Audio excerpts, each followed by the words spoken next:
안녕하세요. 저는 김혜숙이라고 합니다. 정말 어처구니 없던 제 이야기 좀 들어주세요. 그날은 여느 주말과 다를 바 없는 지극히 평범하고 그래서 더없이 평화로워야 할 저녁이었습니다. 아들 지석이 내외와 하나뿐인 손주 민준이가 저녁 식사를 위해 저희 집에 들렀죠. 저는 모처럼 찾아온 아들 가족을 위해 아침부터 분주하게 움직였습니다. 시장에 들러 가장 좋은 갈비살을 사고 민준이가 좋아하는 잡채를 만들기 위해 오색찬란한 채소들을 정성껏 다듬었어요. 보글보글 끓어오르는 된장찌개의 구수한 냄새가 집 안가득 퍼질 때쯤 제 마음도 덩달아 풍요로워지는 듯 했습니다. 이 순간을 위해 제가 사는 것이나 다름없었으니까요. 어머니, 음식 솜씨는 여전하시네요. 이 갈비찜은 진짜 파는 것보다 맛있어요. 며느리 고미정은 얄밉도록 살가운 목소리로 칭찬을 늘어놓으며 갈비 한 점을 집어 제 아들 지석의 밥 위에 올려주었습니다. 지석이는 그저 좋다고 허허 웃으며 아내가 챙겨주는 음식을 받아먹고 있었죠. 겉보기에는 더없이 화목하고 이상적인 가족의 모습이었습니다. 하지만 저는 알고 있었어요. 저 평화로운 수면 아래에서는 아주 차갑고 이기적인 무언가가 도사리고 있다는 것을요. 며느리가 내뱉는 모든 칭찬에는 보이지 않는 가격표가 붙어 있었고 모든 행동에는 계산된 의도가 숨겨져 있었습니다. 식사가 중반쯤 무르익었을 때 며느리가 슬쩍 운을 떼기 시작했습니다. 바로 그 무언가의 서막이었죠. 어머니, 우리 민준이 좀 보세요. 어쩜 이렇게 똘똘할까요? 얼마 전에 영어 학원에서 레벨 테스트를 봤는데 월반을 해야 한대요. 원어민 선생님이 자기보다 발음이 더 좋다고 칭찬을 했다니까요. 고미정은 맞은편에 앉은 민준이를 대견하다는 듯 바라보며 말했어요. 민준이는 어른들의 대화에는 관심 없다는 듯 잡채만 열심히 집어먹고 있었죠. 저는 그저 웃으며 우리 강아지가 똑똑하지 하고 맞장구를 쳐주었습니다. 손주 칭찬을 마다할 할머니가 세상에 어디 있겠어요. 하지만 고미정의 이야기는 거기서 그치지 않았습니다. 그것은 단순한 손주 자랑이 아니었으니까요. 그런데 그게 꼭 좋은 것만은 아니더라고요.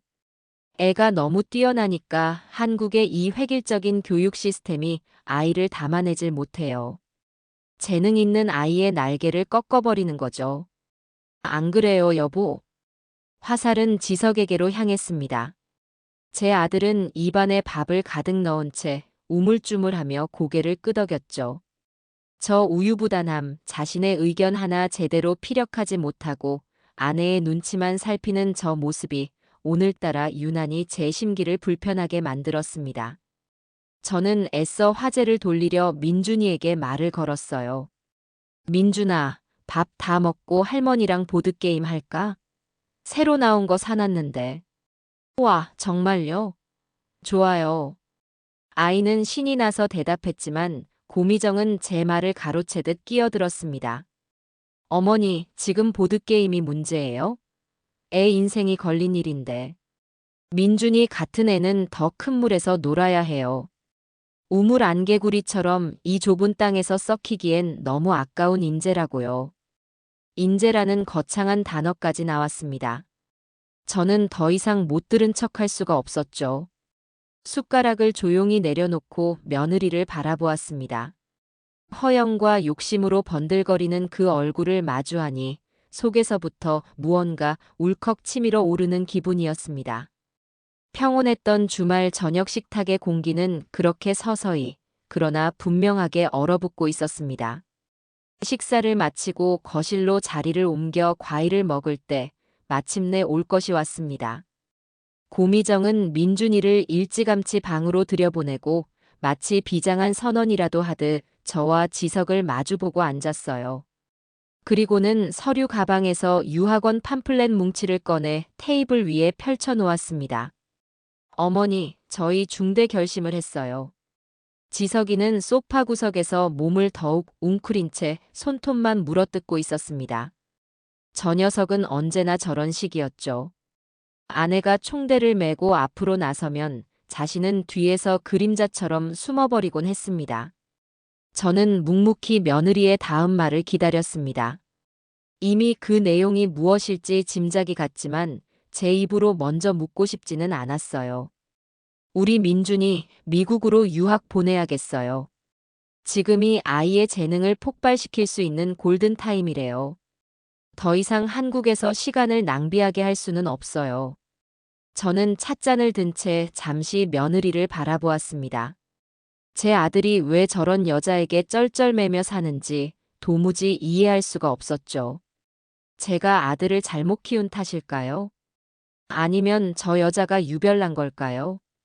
복잡한 생각들이 머릿속을 스쳐 지나갔습니다. 유학이라니. 갑자기 무슨 소리냐? 너희들끼리 상의해서 결정한 일이니? 제 질문에 고미정은 기다렸다는 듯이 마치 잘 짜인 각본을 읊는 배우처럼 말을 이어갔습니다. 당연히 상의했죠. 지석 씨도 이게 민준이를 위한 최선의 길이라는 거 알고 있어요. 그렇죠, 여보. 지석이는 또다시 마지못해 고개를 끄덕였습니다. 저는 아들을 향한 실망스러운 시선을 거두고 다시 며느리에게로 눈을 돌렸죠. 그래서 나한테는 뭘 바라는 거니? 역시 어머니는 이해가 빠르시네요. 저희 힘만으로는 조금 부족해서요. 어머니가 도와주셔야 해요. 알아보니 초기 정착 비용이랑 연간 학비, 생활비까지 넉넉하게 생각할 필요도 없어요. 한 달에 딱 500만 원 정도만 지원해 주시면 될 것 같아요. 500만 원 정도만. 마치 시장에서 콩나물 값이라도 깎는 듯한 그 태연한 말투에 어이가 없어서 웃음이 나올 뻔했습니다. 옆에 있던 지석이가 마침내 입을 열었어요. 아주 작은 목소리로요. 어머니, 민준이 미래를 위해서 딱 몇 년만 고생한다 생각하고. 저는 아들의 말을 눈빛으로 제지했습니다. 지금 이 자리에서 지석이가 할 수 있는 역할은 아무것도 없었어요. 이것은 철저히 고미정과 저 두 사람의 싸움이었으니까요. 수년간 물밑에서 이어져 온 탐색전이 마침내 수면 위로 떠오른 순간이었습니다. 저는 잠시 숨을 골랐습니다.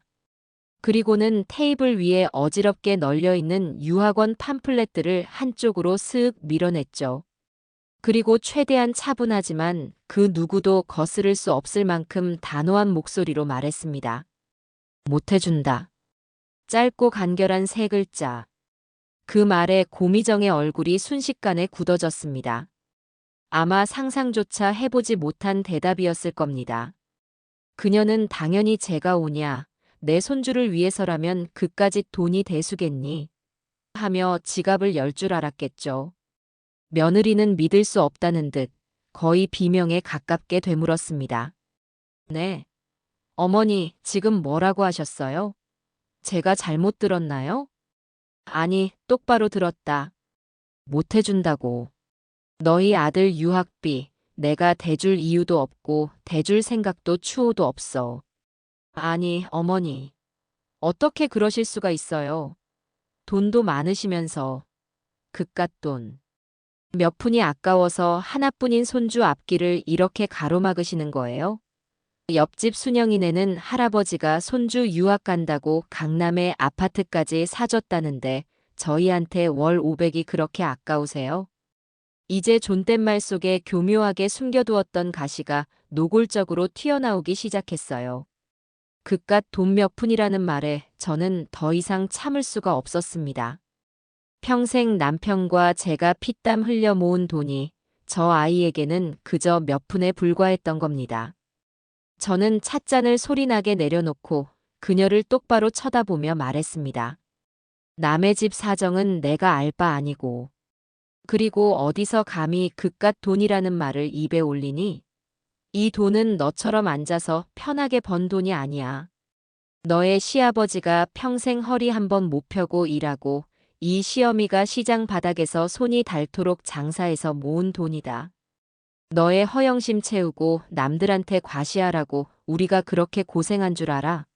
아이 교육은 부모의 능력과 책임감 안에서 시키는 거지 조부모 등골 빼서 시키는 게 아니란 말이다. 제 섯을 펄은 일갈의 고미정은 얼굴이 새빨개져서 자리에서 벌떡 일어났습니다. 그녀의 입에서는 드디어 완벽하게 포장지를 벗어던진 본심이 터져나왔죠. 어머니, 정말 이렇게까지 하실 거예요? 좋아요. 저희가 이렇게까지 자존심 다 버리고 부탁하는데 거절하신다면 저희도 더는 어머니 볼 생각 없어요. 민준이도 다신 안 보여드릴 줄 아세요. 저희 없는 사람 치고 사시라고요. 세상에서 가장 치졸하고 유치한 협박이었습니다. 아이를 볼모로 잡고 돈을 요구하는 것과 뭐가 다른가요?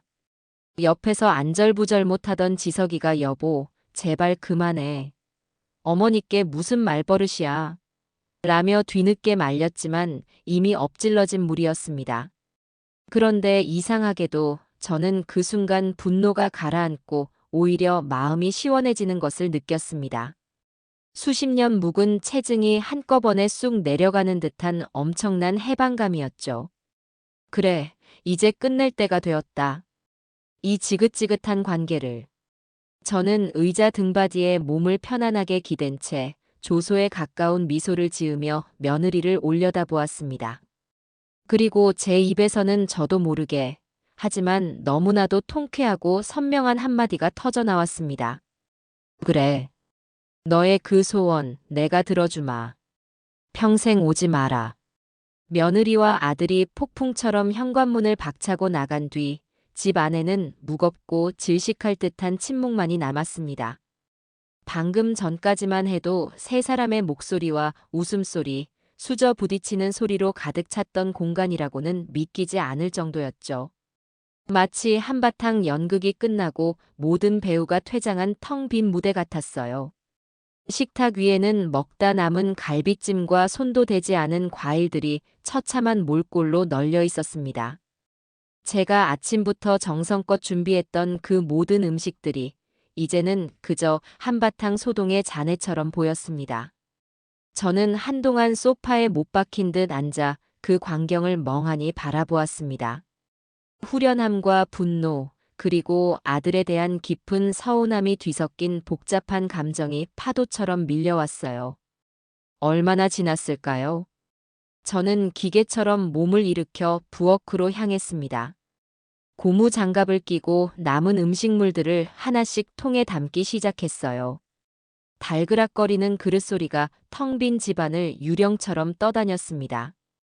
음식을 버리는 손길이 떨려왔지만 이건 단순히 남은 음식을 치우는 행위가 아니었어요. 제 마음속에서 썩어가고 있던 미련과 기대를 함께 덜어내는 의식과도 같았습니다. 내가 만든 완벽한 가족이라는 환상, 그래도 내 아들이니까라는 마지막 희망. 그 모든 것을 음식물 쓰레기통에 함께 쏟아부었죠. 그릇을 닦고 식탁을 행주로 훔치고 바닥을 쓸고 닦는 동안 저는 단 한마디도 하지 않았습니다. 제 안에 무언가가 단단하게 굳어지는 것을 느끼면서 그저 묵묵히 몸을 움직일 뿐이었어요. 모든 정리가 끝났을 때 집 안은 언제 소란이 있었냐는 듯 다시 평온을 되찾았습니다. 하지만 그 평온은 이전의 것과는 질적으로 달랐습니다. 위태로운 거짓 위에 세워진 평화가 아니라 모든 것이 부서지고 난 뒤에 찾아온 공허한 평온이었죠. 바로 그때 벨소리가 날카롭게 그 정적을 갈랐습니다. 휴대폰 화면에 뜬 내 아들 지석이라는 5글자를 보는 순간 저는 깊은 한숨을 내쉬었습니다. 올 것이 왔구나. 받지 않을까 잠시 망설였지만 이 또한 제가 매듭지어야 할 일이었습니다. 저는 심호흡을 한번 하고 통화 버튼을 눌렀습니다. 어머니. 수화기 너머로 들려오는 아들의 목소리는 잔뜩 잠겨 있었고 그 뒤로 며느리의 날카로운 울음소리가 희미하게 들려오는 듯 했습니다. 저는 아무런 대답도 하지 않고 아들의 다음 말을 기다렸어요. 어머니, 제발요. 미정이 지금 난리가 났어요. 밥도 안 먹고 방에 틀어박혀서 울고만 있어요. 어머니가 어떻게 그렇게까지 심하게 말씀하셔야 했어요? 그냥 좋게 타이를 수도 있었잖아요. 기가 막혔습니다. 원인 제공을 한 아내는 상처받은 피해자가 되어 있고 모든 책임은 제게로 돌아와 있었죠. 저는 더 이상 아들의 이기적인 호소를 받아줄 생각이 없었습니다. 지석아, 너의 아내가 너의 어머니한테 뭐라고 소리치고 나갔는지 너의 귀로 똑똑히 들었을 텐데. 그런데도 이 모든 게 내 잘못이라는 말이니? 그건 미정이가 너무 속상해서 그런 거고. 자기도 어머니한테 그렇게 말한 거 후회하고 있어요. 하지만 어머니가 먼저 너무 단호하게 나오셨잖아요. 어머니가 조금만 양보하시면 다 평화롭게 해결될 일이었어요. 그냥 일단 알았다고 하고 나중에 형편이 안 된다고 둘러대실 수도 있었던 거 아니에요? 그 순간 아들에 대한 마지막 기대마저 무너져 내리는 기분이었습니다.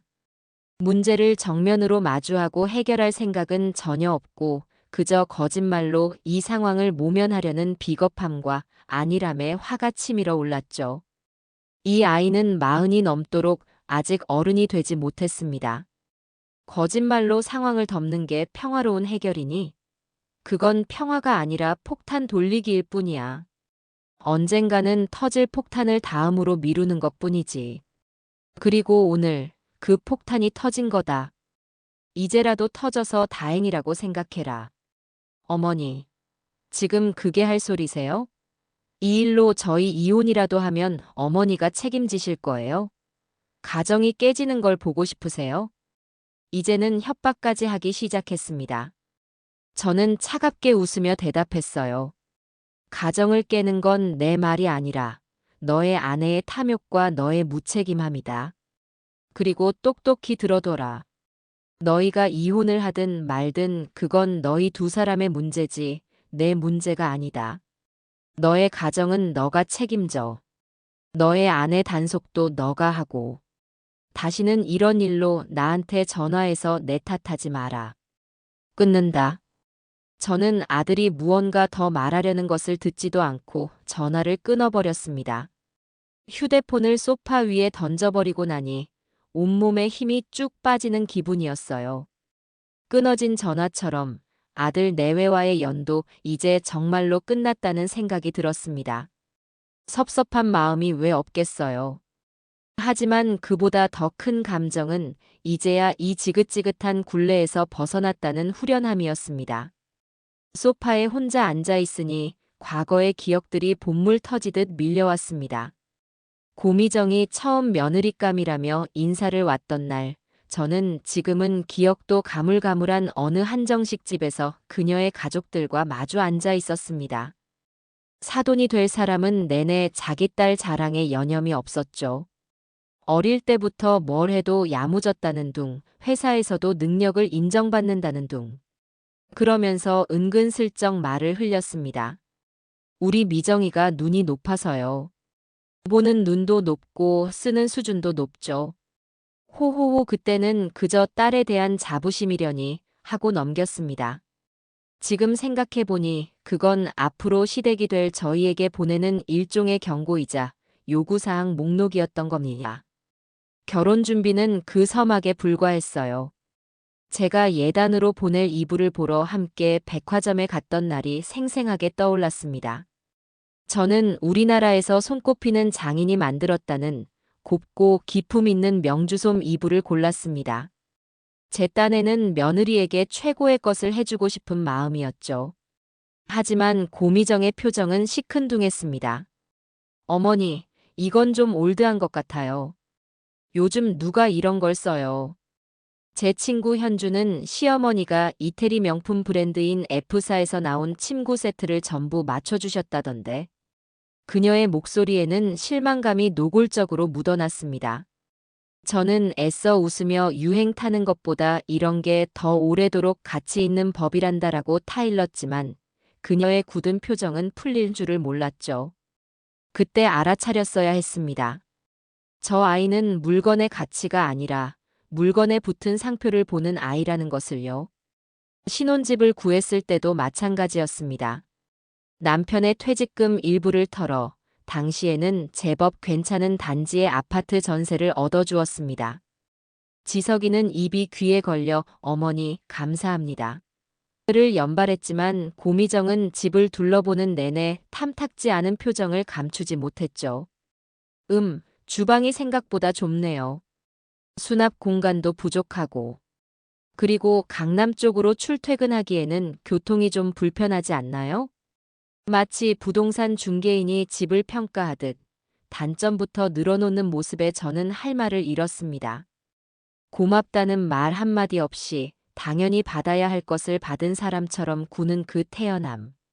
저는 그 모든 것을 아직 어려서 그렇겠지 세상이 변했으니 요즘 젊은이들은 다 저런가 보다 하며 제 스스로를 위로하며 넘겼습니다.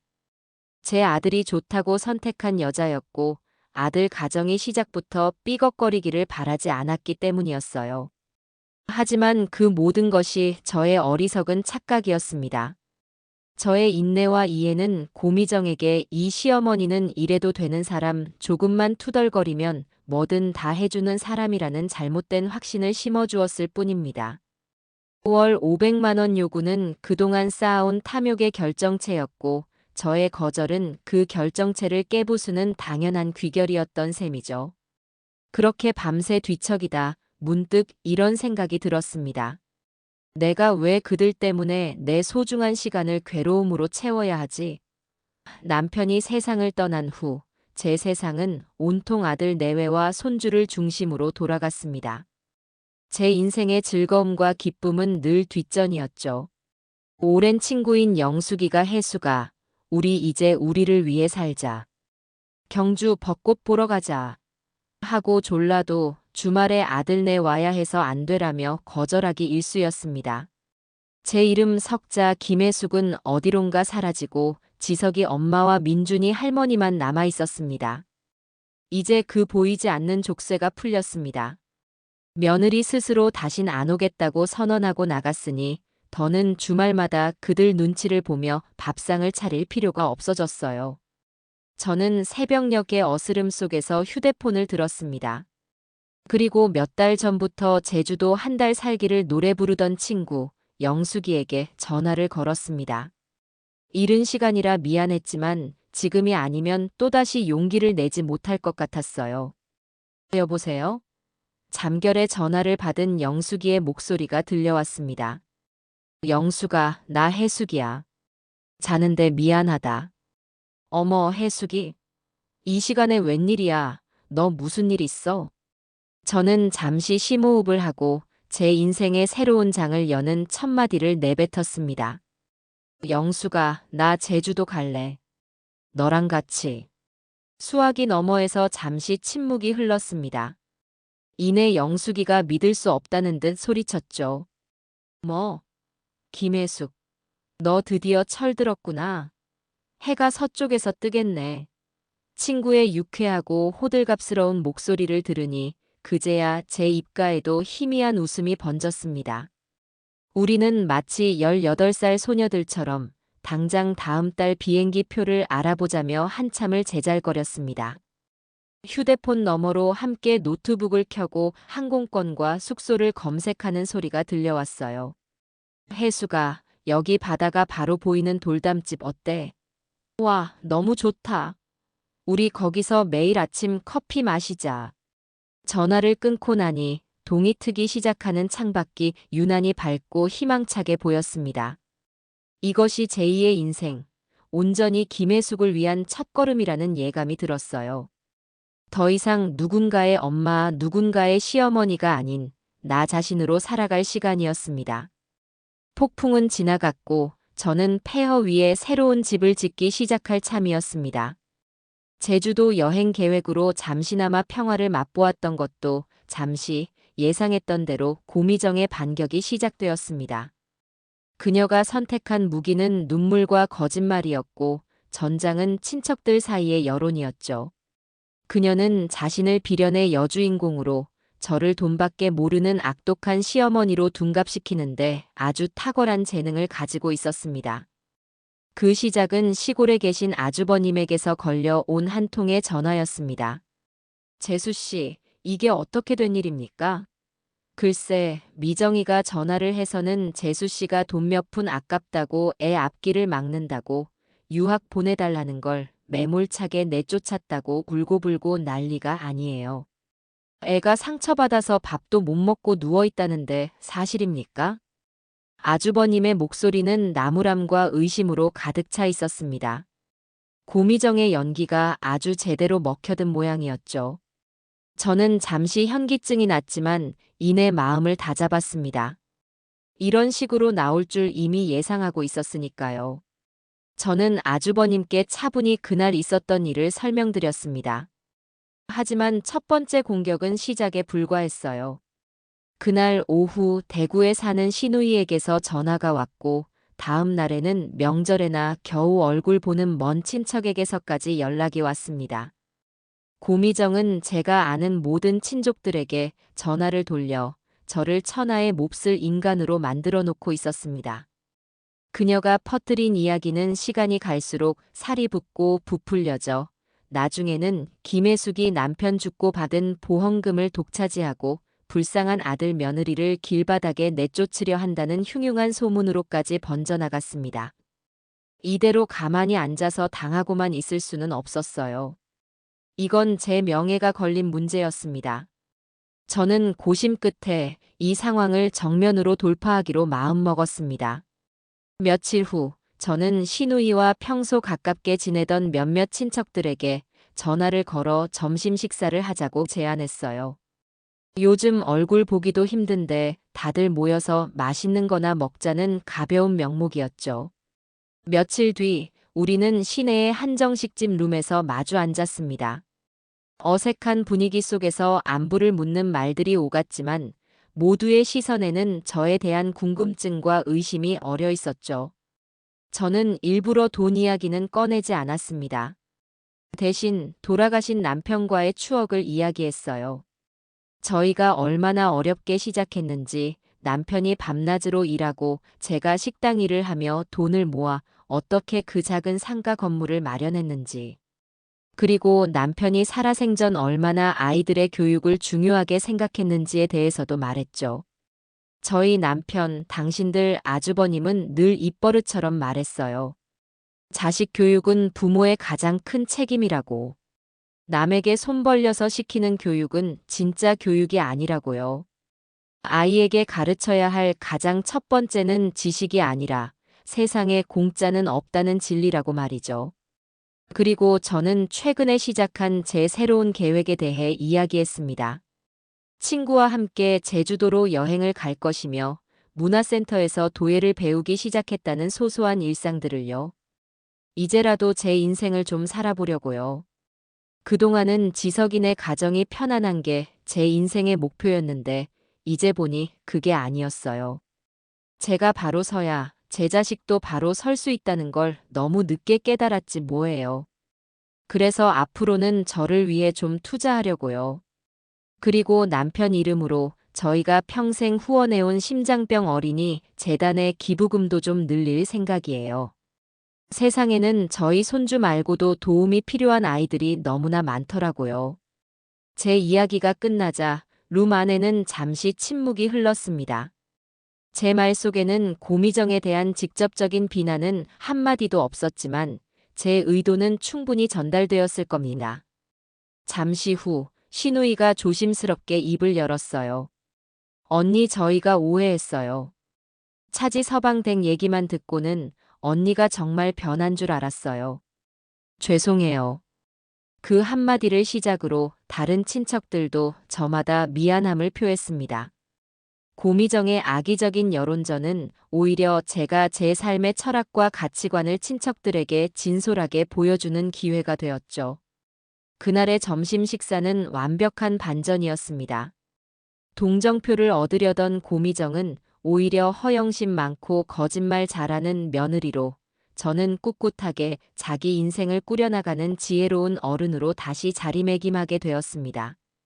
그렇게 친척들 사이에 소문이 잦아들 무렵, 저는 생각지도 못한 곳에서 두 번째 공격을 맞닥뜨리게 되었습니다. 어느 날 오후 낯선 번호로 전화 한 통이 걸려왔어요. 자신을 카드사 보안팀 직원이라고 소개한 남자였습니다. 김혜숙 고객님 맞으신가요? 고객님 명의의 가족카드로 최근 해외 명품 사이트에서 고액 결제가 여러 건 발생하여 본인 확인차 연락드렸습니다. 저는 순간 제 귀를 의심했습니다. 저는 해외 사이트에서 물건을 사본 적도 없고 제가 쓰는 카드는 한두 개로 정해져 있었으니까요. 무슨 말씀이세요? 저는 그런 카드를 발급받은 적이 없는데요. 확인해 보니 아드님인 차지석 고객님께서 약 3년 전에 가족 회원으로 추가 발급받으신 카드가 맞습니다. 명세서 수령지는 아드님 자택으로 되어 있고요. 그 말을 듣는 순간 온몸의 피가 차갑게 식는 것 같았습니다. 머릿속에서 그동안의 모든 퍼즐 조각들이 한순간에 맞춰졌습니다. 시도 때도 없이 바뀌던 며느리의 명품 가방, 계절마다 새로 장만하던 백화점 옷들, 지석이의 월급만으로는 도저히 감당할 수 없을 것 같던 그 모든 사치 뒤에 바로 제 이름으로 된 유령 카드가 있었던 겁니다. 저는 떨리는 목소리로 카드사 직원에게 지난 6개월치의 명세서를 제 이메일로 보내달라고 요청했습니다. 잠시 후 제 메일함에 도착한 PDF 파일을 여는 순간 저는 숨을 쉴 수가 없었습니다. 화면을 가득 채운 것은 제가 한 번도 가보지 못한 청담동의 고급 레스토랑, 특급 호텔의 스파, 회원제 골프 클럽의 이름들이었습니다. 매달 수백만 원씩 지난 6개월 동안 사용된 금액은 제 상상을 아득히 뛰어넘는 수준이었죠. 그 돈이면 며느리가 요구했던 유학비를 몇 달은 대주고도 남을 금액이었습니다. 분노보다 더 큰 것은 처절한 배신감이었습니다. 제 아들 지석이가 이 모든 것을 알고도 묵인, 아니 동조했다는 사실이 제 심장을 갈기갈기 찢어놓는 것 같았어요. 저는 그저 아들이 우유부단하고 아내에게 휘둘리는 줄로만 알았습니다. 하지만 이건 차원이 다른 문제였죠. 이건 저를 완벽하게 기만하고 제 재산을 체계적으로 축내온 명백한 사기 행각이었습니다. 저는 명세서 전문을 인쇄 버튼을 눌렀습니다. 프린터가 윙윙거리며 뱉어내는 종이들이 마치 아들과 며느리의 위선과 거짓처럼 느껴졌습니다. 한 장, 두 장 수십 장의 종이가 쌓여가는 것을 보며 제 안에 무언가가 완전히 부서져 내렸습니다. 그리고 그 자리에는 이제 용서나 연민 따위는 조금도 남아있지 않은 차갑고 단단한 결심만이 싹트고 있었습니다. 프린터에서 쉴 새 없이 쏟아져 나온 수십 장의 카드 명세서는 제 손안에서 바들바들 떨리고 있었습니다. 그것은 단순한 종이 뭉치가 아니었어요. 아들의 배신과 며느리의 탐욕이 빼곡하게 박힌 증거물이자 지난 세월 제가 얼마나 어리석고 눈먼 엄마였는지를 증명하는 고발장이었죠. 저는 밤새 그 종이들을 넘겨보며 한숨도 자지 못했습니다. 한 줄 한 줄 읽어 내려갈 때마다 며느리의 얼굴과 아들의 방관하는 표정이 겹쳐 보이며 속에서 천불이 났습니다. 강남 땡땡 백화점 570만 원, 청담동 뷰티 살롱 120만 원. 제가 시장에서 콩나물값 1,000원을 깎으며 아등바등 살아온 세월이 송두리째 부정당하는 기분이었습니다. 다음 날 아침, 저는 밤새 뜬 눈으로 내린 결정을 실행에 옮기기 시작했습니다. 더 이상 망설일 시간이 없었어요. 이대로 있다가는 평생 고생해서 이룬 모든 것을 저 하이에나 같은 며느리에게 다 빼앗기고 말 것이라는 위기감이 온몸을 휘감았죠. 저는 가장 먼저 며칠 전 친척들과의 식사 자리에서 저를 안심시켜 주었던 시누이에게 전화를 걸어 믿을 만한 법률 전문가를 수소문했습니다. 그냥 동네 변호사가 아니라 상속 및 가사 분쟁을 전문으로 다루는 이 바닥에서 잔뼈가 굵은 사람이 필요했어요. 시누이는 놀란 제 목소리에 잠시 당황했지만 이내 사태의 심각성을 깨닫고는 자신이 아는 최고의 변호사를 연결해 주겠다고 약속했습니다. 약속한 날, 저는 서초동 법원 근처에 있는 거대한 빌딩의 로펌을 찾아갔습니다. 시누이가 소개해준 최 변호사는 생각보다 젊었지만 눈빛이 아주 예리하고 다부진 인상의 여성이었죠. 저는 그녀의 앞에 제가 밤새 정리한 서류 뭉치를 꺼내 놓았습니다. 아들 내외에게 그동안 지원해준 내역을 정리한 장부와 이번에 발견한 6개월 치 카드 명세서, 그리고 제 재산 목록까지. 최 변호사는 제가 내민 자료들을 꼼꼼히 살피며 제 이야기를 한마디도 놓치지 않고 경청했습니다. 이야기가 길어질수록 그녀의 표정은 점점 더 심각해졌어요. 어머님, 정말 마음고생이 심하셨겠습니다. 이건 단순한 가족 간의 갈등을 넘어서는 문제입니다. 아드님과 며느님의 행위는 경우에 따라 사문서 위조 및 사기죄까지도 성립될 수 있는 심각한 사안입니다. 저는 법적인 처벌까지는 원하지 않았습니다. 제 손으로 제 아들을 범죄자로 만들고 싶지는 않았으니까요. 제가 원하는 것은 오직 하나였습니다. 변호사님, 제가 원하는 건 처벌이 아닙니다. 제 재산을 완벽하게 지키고 싶을 뿐이에요. 제가 죽은 후에도 제 뜻대로 저들의 탐욕에 휘둘리지 않고 제 재산이 쓰이도록 하고 싶습니다. 완벽한 방법이 있을까요? 최 변호사는 제 눈을 똑바로 바라보며 자신감 있는 목소리로 말했습니다. 물론입니다, 어머님. 지금부터 어머님을 위한 철옹성을 함께 만들어보죠. 그녀는 유언장 공증은 물론이고 앞서 전화로 간단히 설명드렸던 유언 대용 신탁에 대해 훨씬 더 구체적이고 상세하게 설명해 주었습니다. 제 재산을 신탁회사에 맡기고 제가 살아있는 동안에는 지금처럼 자유롭게 관리하며 이익을 얻다가 사후에는 미리 정해놓은 수익자와 지급 방식에 따라 재산이 승계되는 방식이었죠. 특히 제 마음을 사로잡은 것은 재산의 관리 및 처분 권한을 아들이나 며느리가 아닌 전문적인 수탁인이 갖게 된다는 점이었습니다. 만약 제가 죽은 뒤에 며느리가 아들을 꿰어 재산을 빼돌리려고 소송을 걸거나 압박을 하면 어떻게 되나요? 그들도 막을 수 있나요? 네, 가능합니다. 신탁 계약서의 수익자는 손주 차민준으로 하되 만 30세가 되기 전까지는 신탁 재산의 원금에 일절 손댈 수 없으며 오직 검증된 교육비 및 의료비 목적으로만 수탁인의 승인 하에 지급한다는 식의 구체적인 조항을 명시하면 됩니다.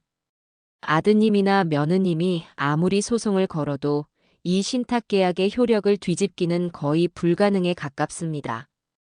어머님의 확고한 의지를 법적으로 못 박아두는 것이니까요. 저는 그 자리에서 결정을 내렸습니다. 최 변호사는 제 뜻에 따라 즉시 서류 작업을 시작했고 우리는 몇 시간에 걸쳐 세부 조항들을 하나하나 조율해 나갔습니다. 총 재산 중 30%는 남편의 이름과 함께 심장병 어린이 재단에 일시 기부한다.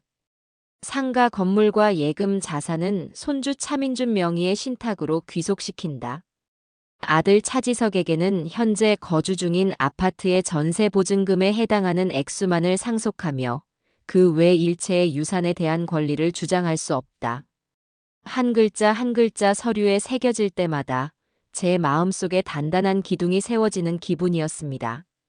로펌을 나서는 제 발걸음은 그 어느 때보다 가볍고 단단했습니다. 이제 법적인 방어막은 완벽하게 구축되었어요. 다음 단계는 이 모든 사태의 주범이자 공범인 아들을 직접 심판하는 것이었습니다. 하지만 그 전에 해야 할 일이 하나 더 있었죠. 저는 곧장 제가 주거래로 이용하는 은행으로 향했습니다. 수십 년간 제 가족의 역사를 함께 해온 이제는 지점장이 된 박 부장을 찾아갔죠. 어머님, 이게 얼마만입니까? 얼굴이 아주 좋아지셨네요. 박 지점장은 반갑게 저를 맞았지만 저는 웃음기 없는 얼굴로 용건을 꺼냈습니다. 박 지점장님, 제 계좌에 아들놈이 접근할 수 있는 모든 권한을 지금 당장 박탈해 주십시오. 대리인 자격, 공동인증서, 전부 다요. 그리고 앞으로 제 계좌에서 50만 원 이상의 금액이 인출될 경우 즉시 제 휴대폰으로 알림이 오도록 설정해 주십시오.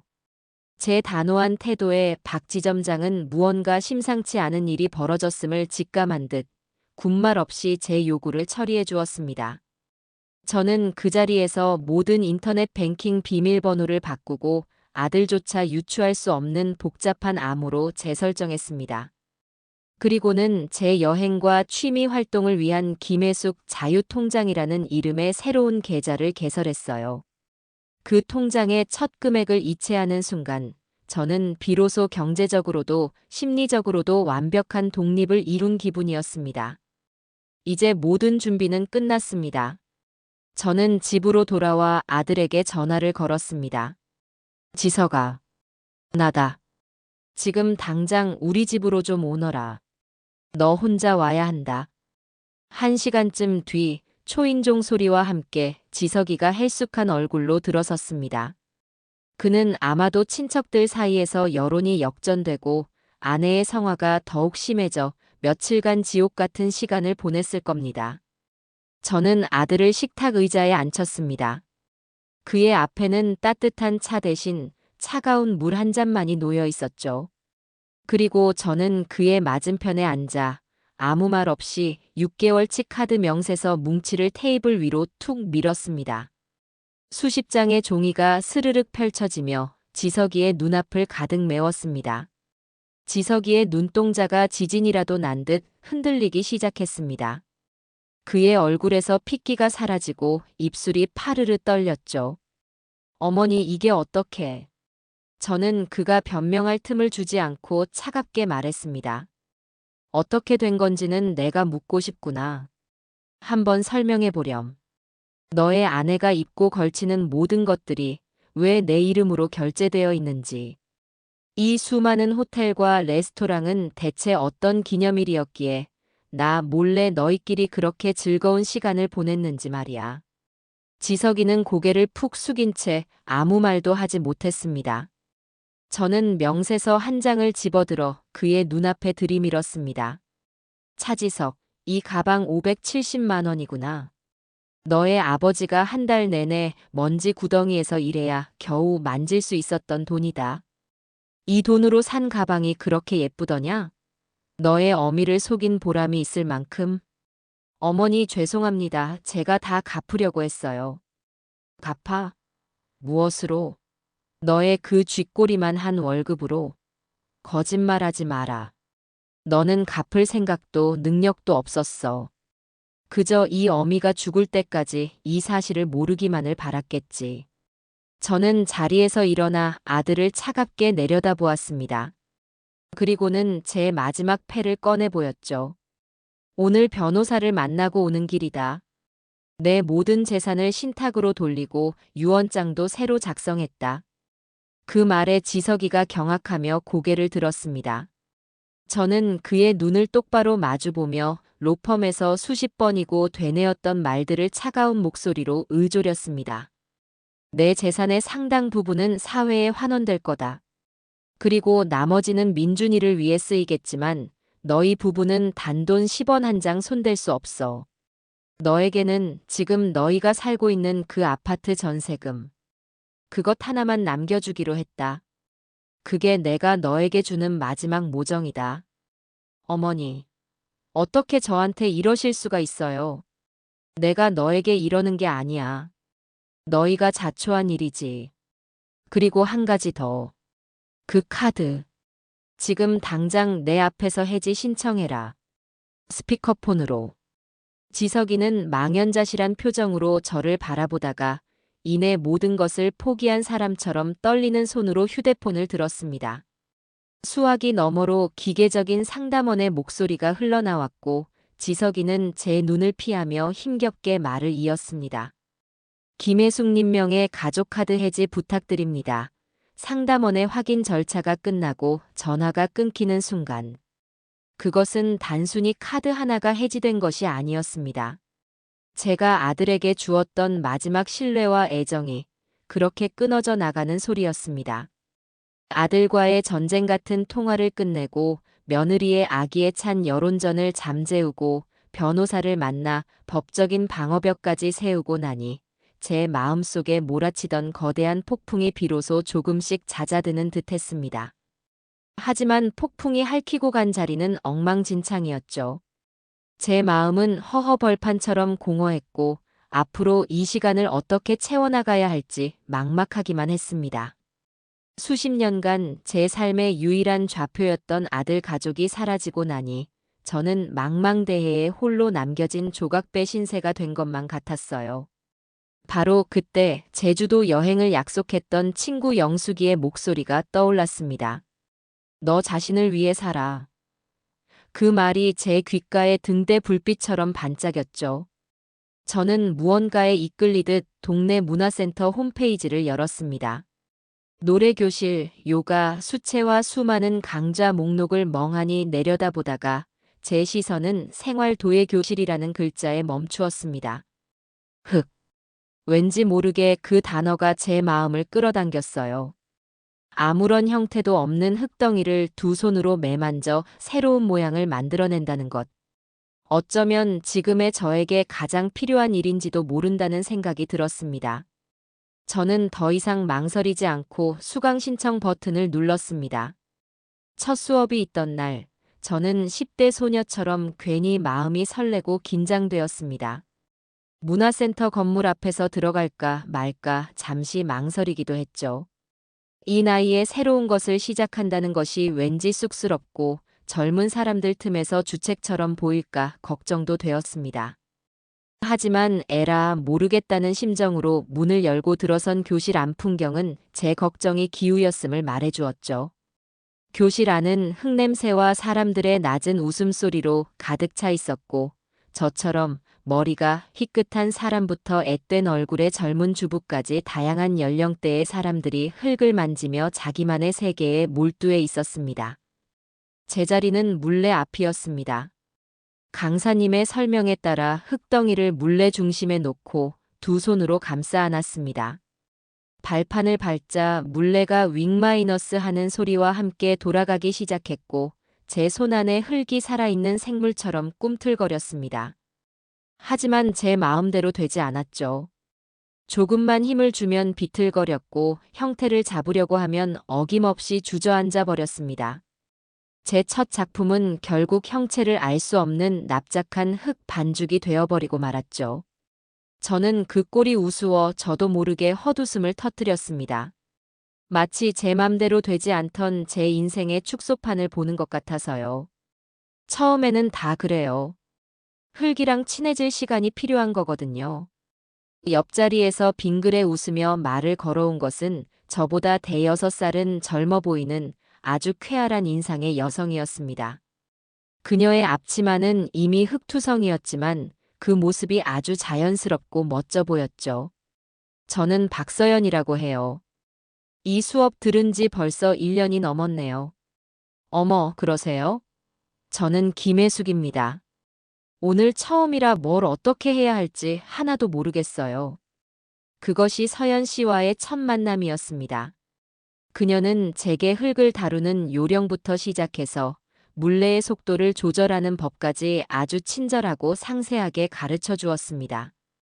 그녀의 도움 덕분에 저는 수업이 끝날 무렵 비록 삐뚤빼뚤하고 못생겼지만 제 손으로 만든 첫 그릇을 완성할 수 있었죠. 보잘것없는 밥그릇 하나였지만 저는 그 그릇을 마치 세상에서 가장 소중한 보물처럼 양손에 들고 있었습니다. 온전히 저만의 시간과 노력으로 만들어낸 결과물이었으니까요. 수업이 끝난 후 서연 씨와 저는 문화센터 1층 카페에 마주 앉았습니다. 따뜻한 대추차를 마시며 우리는 처음 만난 사람이라고는 믿기지 않을 만큼 많은 이야기를 나누었어요. 그녀는 남편과 일찍 사별하고 출가시킨 아들딸 대신 자신만의 즐거움을 찾기 위해 도예를 시작했다고 했습니다. 그녀의 이야기는 제 이야기와 너무나도 닮아 있었죠. 혜숙 씨 살아보니까 어때요? 자식들 다 키워놓고 나니 남는 게 우리 자신밖에 없죠? 그런데 우리는 평생 우리 자신을 돌보는 법은 배우질 못했잖아요. 이제부터라도 열심히 배워야죠. 우리 자신을 사랑하는 법. 서연 씨의 담백하고 힘있는 말이 제 마음에 깊은 울림을 주었습니다. 저는 그날 좋은 친구 한 명을 얻었다는 사실에 진심으로 감사했습니다. 그렇게 도예 수업과 서연 씨와의 만남으로 제 일상에 새로운 활기가 돌기 시작한 지 며칠이 지났을 무렵이었습니다. 그날도 수업을 마치고 서연 씨와 카페에서 즐겁게 수다를 떨고 있는데 휴대폰이 요란하게 울렸습니다. 화면에 뜬 이름은 고미정이었죠. 그 이름을 보는 순간 잠시 평화롭던 제 심장이 다시 차갑게 내려앉는 기분이었습니다. 받지 않으려다 이내 마음을 바꾸고 통화 버튼을 눌렀습니다. 하지만 화면에 나타난 것은 며느리의 얼굴이 아닌 손주 민준이의 얼굴이었어요. 할머니, 저 민준이에요. 어머, 우리 강아지. 할머니한테 웬일이야? 저는 애써 반가운 목소리를 냈습니다.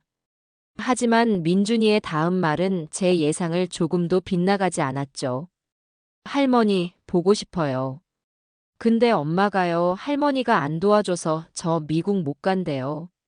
할머니, 저 정말 미국 가고 싶단 말이에요. 거기 가야 성공할 수 있대요. 제 친구 철수는 작년에 벌써 어학연수 다녀왔는데 아이의 목소리는 어딘지 모르게 부자연스러웠고 마치 누군가 써준 대본을 읽는 것처럼 딱딱했습니다. 그리고 저는 아이의 얼굴 뒤로 거실 거울에 비친 며느리의 희미한 형체를 똑똑히 보았습니다. 그녀는 민준이의 뒤에 서서 무언가 계속 손짓을 하고 있었죠. 그 모습을 보는 순간 제 머리끝까지 피가 솟구치는 기분이었습니다. 분노가 온몸을 떨리게 했어요. 어떻게 저 어린 것을 앞세워 이런 치졸한 짓을 할 수 있는지. 아이를 자신의 욕망을 채우기 위한 도구로, 저를 압박하기 위한 무기로 사용하는 그 잔인함에 치가 떨렸습니다. 하지만 저는 아이 앞에서 분노를 터뜨릴 수 없었습니다. 민준이는 아무 잘못이 없으니까요. 저는 끓어오르는 화를 애써 누르고 최대한 다정한 목소리로 아이에게 말했습니다. 그랬구나. 우리 민준이가 미국에 가고 싶구나. 할머니도 우리 민준이가 훌륭한 사람 되면 정말 좋지. 제 말에 아이의 얼굴이 잠시 환해졌습니다. 작전이 성공했다고 생각했겠죠. 저는 아이에게 질문을 던졌습니다. 그들의 계산에는 없었을 질문을요. 그런데 민준아, 미국에 가면 제일 하고 싶은 게 뭐야?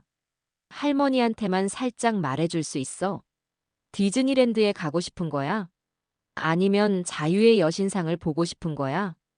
제 질문에 아이는 잠시 당황한 듯 눈을 굴렸습니다. 준비된 대본에 없는 내용이었으니까요. 잘 모르겠어요. 그냥 엄마가 미국이 좋다고 똑똑한 애들은 다 거기 간다고 했어요. 역시나. 아이는 미국에 대해 아무런 생각도 환상도 없었습니다. 그저 엄마가 주입한 말을 앵무새처럼 반복하고 있을 뿐이었죠.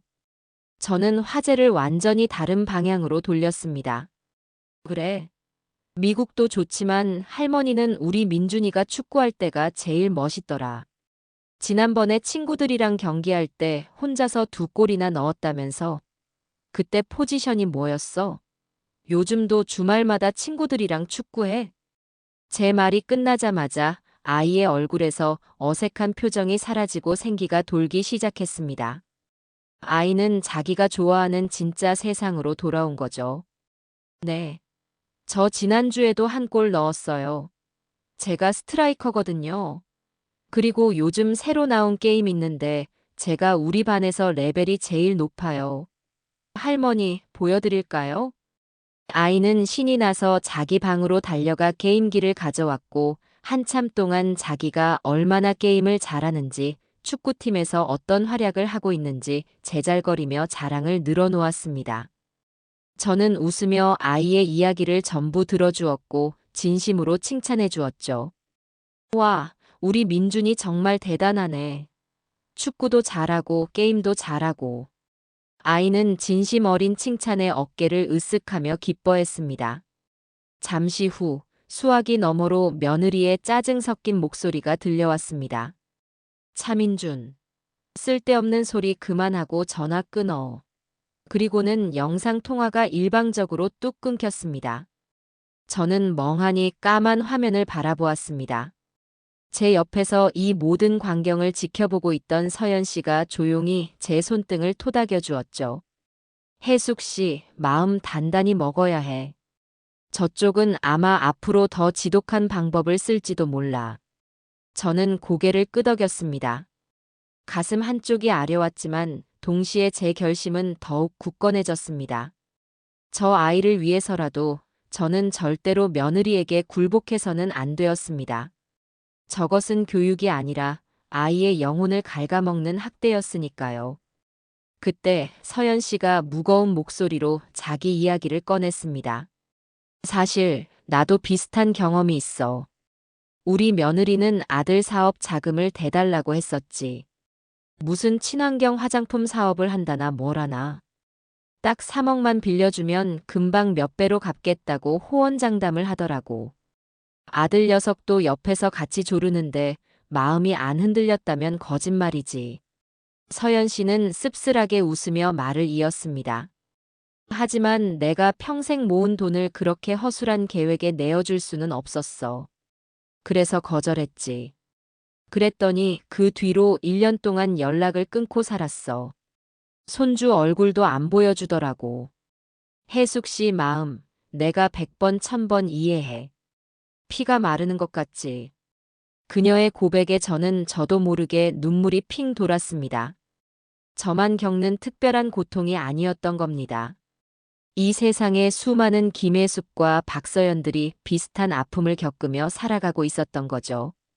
우리는 그날 서로의 상처를 보듬어주며 아주 깊은 동지가 되었습니다. 혼자가 아니라는 사실만으로도 큰 위로가 되었어요. 우리는 다음 주에는 도예 수업이 끝나고 남이 타주는 커피가 아닌 우리가 직접 내린 커피를 마시러 근교의 예쁜 카페에 가기로 약속했습니다. 제 세상은 그렇게 조금씩 더 넓어지고 단단해지고 있었습니다. 제가 도예 수업에 재미를 붙이고 서연 씨와 맛집을 찾아다니며 소소한 행복을 쌓아가는 동안 아들 내외의 세계에서는 서서히 균열의 조짐이 나타나고 있었습니다. 물론 그들이 직접 제게 연락해서 자신들의 상황을 알려줄 리는 만무했죠. 하지만 세상에는 잘못 걸려온 전화라든가 우연한 마주침 같은 신의 계시 같은 순간들이 있기 마련입니다. 첫 번째 신호는 어느 평일 오후에 걸려온 한 통의 전화였습니다. 낯선 번호였지만 혹시나 하는 마음에 받았더니 수화기 너머에서 무미건조한 남자의 목소리가 들려왔어요. 차지석 씨 되십니까? 여기는 땡땡 캐피털입니다. 연체되신 대출금 상환건으로 연락드렸습니다. 저는 순간 심장이 덜컥 내려앉았지만 이내 침착하게 대답했습니다. 전화 잘못 거셨습니다. 남자는 몇 번이나 번호를 확인하더니 죄송하다며 전화를 끊었죠. 저는 그저 단순한 해프닝이라고 생각하려 애썼지만 캐피털이라는 단어가 머릿속을 떠나지 않고 맴돌았습니다. 제 아들이 설마 사금융에까지 손을 댔을까? 아니겠지. 애써 불안한 마음을 지웠지만 불길한 씨앗 하나가 마음에 심어진 기분이었습니다. 두 번째 신호는 백화점에서 나타났습니다. 서연 씨와 함께 그릇 코너를 구경하고 있는데 저 멀리서 익숙한 얼굴이 보였어요. 고미정의 친구이자 그녀와 함께 어울려 다니며 사치를 일삼던 여자 중 한 명이었습니다. 저와 눈이 마주치자 그녀는 마치 못 볼 것을 봤다는 듯 질색하는 표정을 짓더니 보란 듯이 저를 위아래로 훑어보고는 쌩하니 고개를 돌려버렸습니다. 그 짧은 순간 그녀의 눈빛에 담긴 경멸과 무시를 저는 똑똑히 읽을 수 있었죠. 아마 고미정이 자기 친구들 사이에서 저를 얼마나 흉측한 괴물로 만들어 놓았을지 보지 않아도 훤했습니다. 돈에 미친 시어머니 때문에 우리 미정이가 고생한다는 레퍼토리가 분명했죠. 기분이 썩 좋지는 않았지만 한편으로는 그들의 세계가 흔들리고 있다는 반증이기도 했습니다. 떳떳하고 잘 나간다면 굳이 저를 보고 그런 유치한 행동을 할 이유가 없으니까요. 그리고 마침내 그들의 세계가 무너져 내리는 소리를 제 귀로 직접 듣게 된 날이 찾아왔습니다. 그날 밤 저는 막 잠자리에 들려던 참이었습니다. 휴대폰이 비명처럼 울렸고 발신자는 내 아들 지석이었습니다. 저는 불길한 예감에 휩싸여 전화를 받았습니다. 어머니. 수화기 너머로 들려오는 아들의 목소리는 거의 울부짖음에 가까웠습니다. 그리고 그 뒤로 고미정의 귀를 찢을 듯한 고성이 생생하게 들려왔죠. 전화기 너머의 소리라고는 믿기지 않을 만큼 선명하고 날카로웠습니다. 차지석, 이 무능한 인간아. 이게 다 너의 엄마 때문이잖아. 그 여편네가 우리한테 돈만 줬어도 우리가 이 꼴이 났겠어? 너는 남자도 아니야. 자기 마누라, 자기 자식 하나 지키지 못하고 엄마 치마폭에 숨어서 벌벌 떠는 등신이라고. 너의 엄마가 너의 아들 미래를 망쳤다고. 저는 잠시 숨을 멈췄습니다. 아들은 저와 통화를 하고 있었지만 사실상 저는 그들 부부의 처절한 싸움을 실시간으로 방청하고 있는 셈이었죠.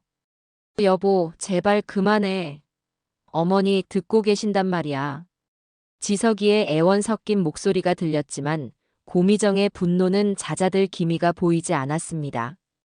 오히려 기름을 부은 듯 더욱 거세게 타올랐죠. 들으라고 해. 똑똑히 들으시라고 하라고. 자기 때문에 아들 가정이 어떻게 박살나고 있는지 똑똑히 들으시란 말이야.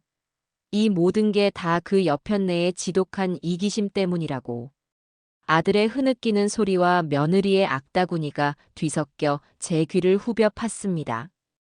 그때 아들이 저에게 애원하기 시작했습니다. 어머니, 제발 미정이랑 통화 좀 해주세요. 어머니가 뭐라고 말씀 좀 해주세요. 제가 무슨 말을 해도 듣지를 않아요. 그는 아직도 정신을 차리지 못했습니다. 이 상황에서 제가 며느리와 통화하는 것이 해결책이라고 생각하는 걸까요? 아니면 그저 아내의 분노를 저에게 떠넘기고 싶은 걸까요? 저는 얼음처럼 차가운 목소리로 대답했습니다.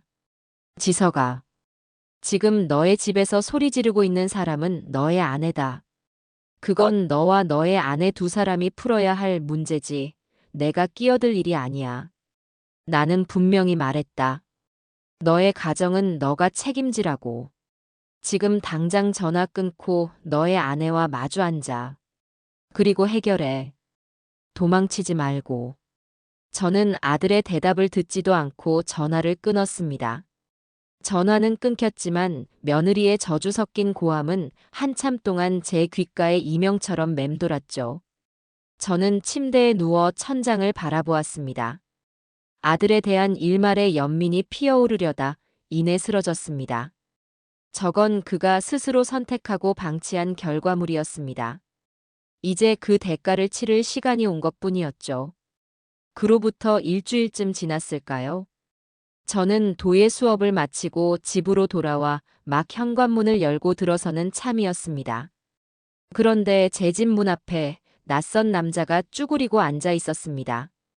그는 저를 보자마자 벌떡 일어나 제 앞을 가로막았죠. 김혜숙 씨 되십니까? 아니었습니다. 그는 제 집 앞에 쭈그리고 앉아 있던 것이 아니라 제 아들이었습니다. 며칠 사이에 얼마나 끔찍한 시간을 보냈는지 지석이는 제가 한눈에 알아보지 못할 정도로 변해 있었어요. 며칠은 좋게 깎지 않은 듯한 덥수룩한 수염, 기름지고 헝클어진 머리, 구겨질 대로 구겨진 셔츠. 그리고 무엇보다도 모든 것을 잃은 사람처럼 텅 비어버린 눈동자. 그는 40이 넘은 중년의 남자가 아니라 길을 잃고 겁에 질린 아이처럼 보였습니다. 저는 말없이 현관문 비밀번호를 누르고 집으로 들어섰습니다. 아들은 아무 말 없이 저를 따라 들어와 거실 바닥에 힘없이 주저앉았죠. 그리고는 아주 길고 두서없는 고백을 시작했습니다. 그것은 한 남자가 어떻게 스스로를 파멸시켰는지에 대한 처절한 자기 고백이었습니다. 제 명의의 카드가 끊긴 이후 며느리의 씀씀이는 조금도 줄어들지 않았다고 합니다. 오히려 저에 대한 반발심으로 더하면 더했죠. 지석이는 아내의 성화를 이기지 못해 결국 자신의 이름으로 카드론과 현금 서비스에 손을 대기 시작했습니다. 처음에는 금방 갚을 수 있을 거라고 생각했지만 돌려막기는 그의 통제 범위를 벗어나 눈덩이처럼 불어났죠. 제가 받았던 캐피털 회사의 전화는 시작에 불과했습니다. 며칠 전 그가 아내와 그토록 끔찍하게 싸웠던 이유는 마침내 법원에서 보낸 채무 불이행에 따른 가압류 예고 통지서가 집으로 날아왔기 때문이었습니다. 알고 있었어요. 어머니 처음부터 이게 잘못된 길이라는 걸 알고 있었어요. 미정이가 백화점에서 몇백만 원짜리 가방을 사올 때 말렸어야 했어요. 민준이 유학 얘기를 꺼냈을 때 정신 차리라고 소리쳤어야 했어요. 하지만 저는 너무 무서웠어요. 미정이가 화를 내고 저를 무시하고 저를 무능력한 남편이라고 비난하는 게 너무 무서웠어요. 그래서 그냥 외면했어요. 괜찮을 거라고, 어떻게든 될 거라고. 아들은 엉엉 울며 어린아이처럼 제게 모든 것을 털어놓았습니다. 그의 고백 속에서 저는 한심하고 나약한 아들의 모습뿐만 아니라 그를 그렇게 만든 제 자신의 모습도 보았습니다. 어쩌면 제가 너무 오랫동안 아들의 방패막이가 되어주었던 탓일지도 모릅니다. 언제나 뒤에서 모든 것을 해결해 주었기에 그는 스스로 문제를 해결하는 법을 배우지 못했던 거죠. 길고 긴 고백의 끝에 지석이는 마침내 무너져 내렸습니다. 그는 거실 바닥에 무릎을 꿇고 제 바짓가랑이를 붙잡고 애원하기 시작했습니다. 그의 울음소리는 집안 가득 울려 퍼졌습니다. 어머니 제발 저 좀 살려주세요. 딱 한 번만 더 도와주세요. 이대로 가다가는 저 정말 길바닥에 나앉게 생겼어요. 제 신용, 제 직장, 제가 가진 모든 걸 잃게 될 거예요.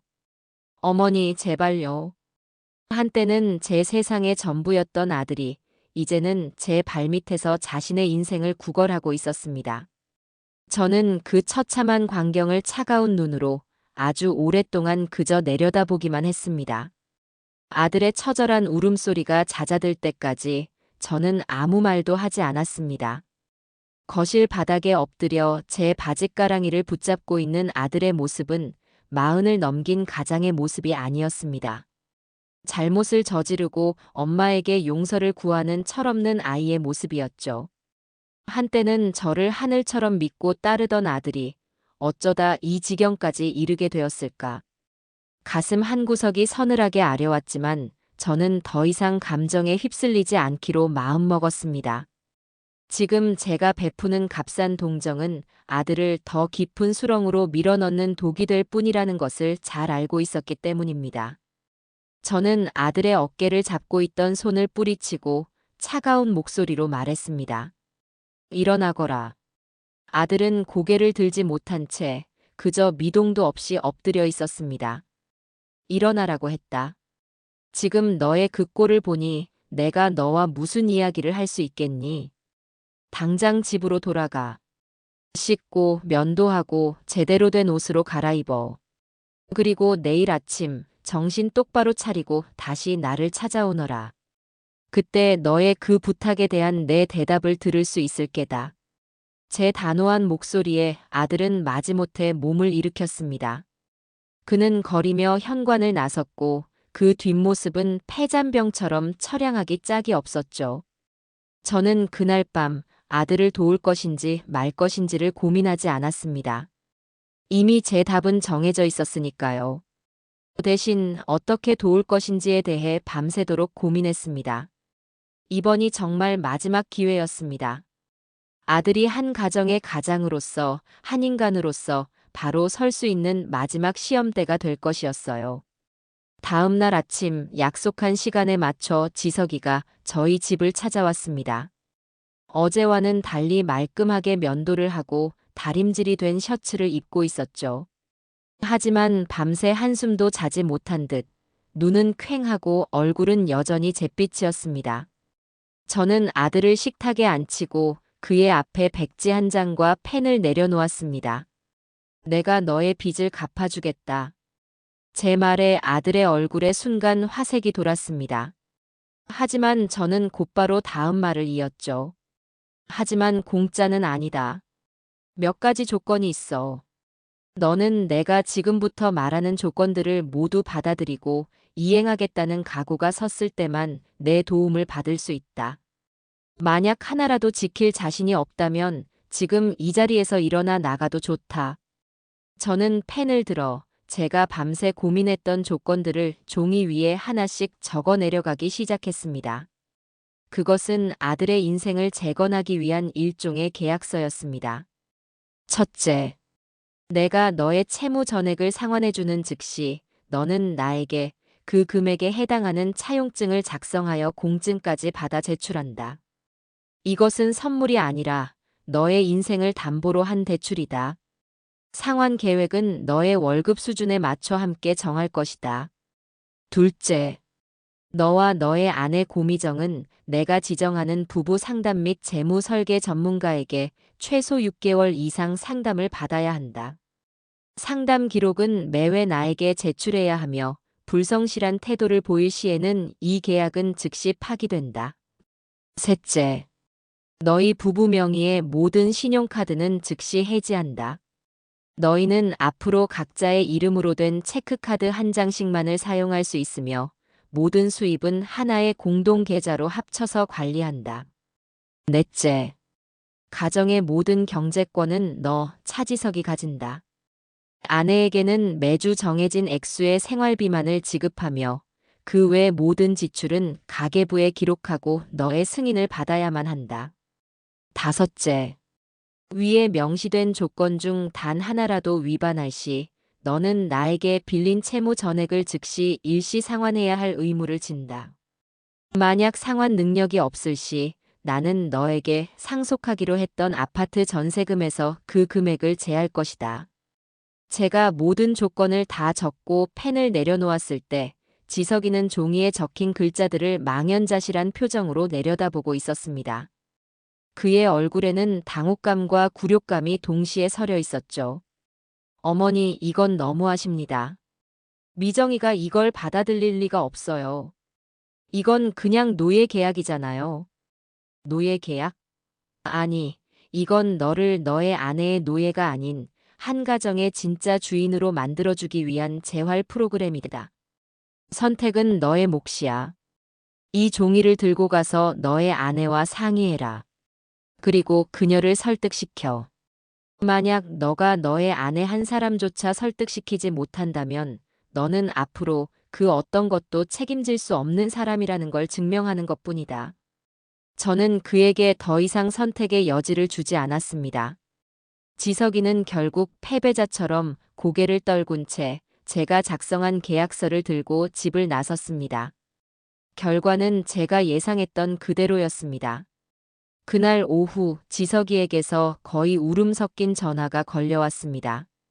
며느리 고미정의 반응은 제 상상을 초월할 정도로 격렬했던 모양입니다. 어머니, 미정이가 난리가 났어요. 이걸 보더니 제 얼굴에 집어 던지면서 미친 거 아니냐고 소리를 질렀어요. 이건 자기를 잠재적 범죄자로 취급하고 우리 가정을 통제하려는 어머니의 비열한 수작이래요.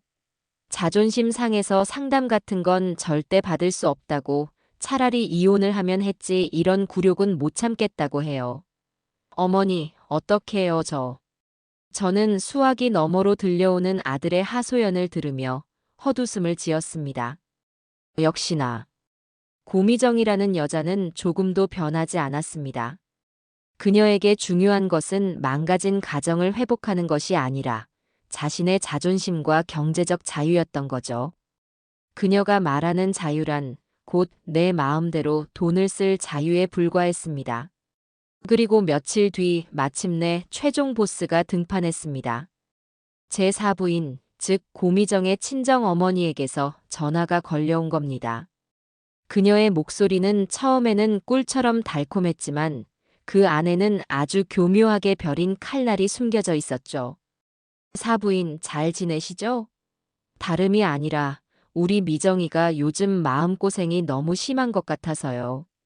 얘기를 들어보니 사부인께서 너무 심하게 하시는 것 같아서 걱정이 돼서 연락드렸어요.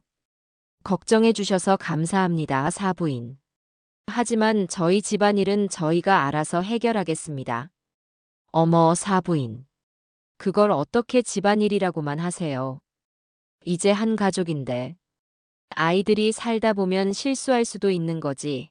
그걸 가지고 돈줄을 쥐고 흔들면서 아이들 길들이려고 하시면 어른답지 못한 처사지요.